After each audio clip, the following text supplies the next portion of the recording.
We are privileged as a county to have received the Gender Commission, Gender and Equality Commission, on a study they are doing on particularly girl child and what appears to be a discrepancy or a gap between the girls who move from primary to secondary, and find out the reasons why there appears to be almost 16% gap in the transitioning of these girls for purposes of education only.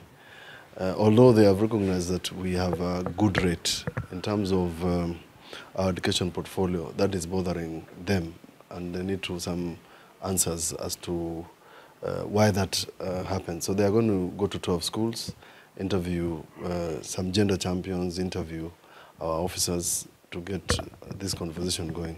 The reason why this is important is because we have been grappling with this issue, and we are grappling from the advocacy side, and yet the teams who have the mandate to do so do not have the information. There's also, of course, what appears to be data gap. Means agencies of government are collecting data, but the data is not percolating to the other outfits. This study is being conducted in 19 counties across the country with a focus on minorities and marginalized. Specifically for Makueni, we are looking at 12 schools in all the sub-counties.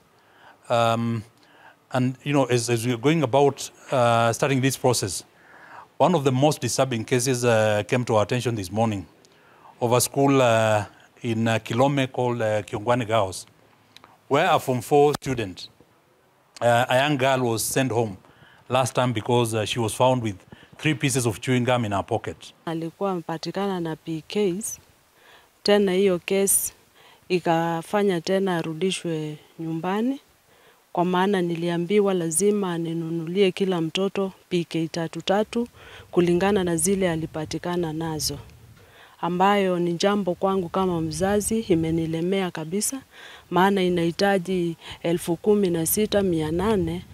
Ndo maana mimi imenilemea kabisa, ndo nikajaribu kutafuta usaidizi. When we looked at this homestead, is that it's a very poor family. They cannot be able to afford this amount of money.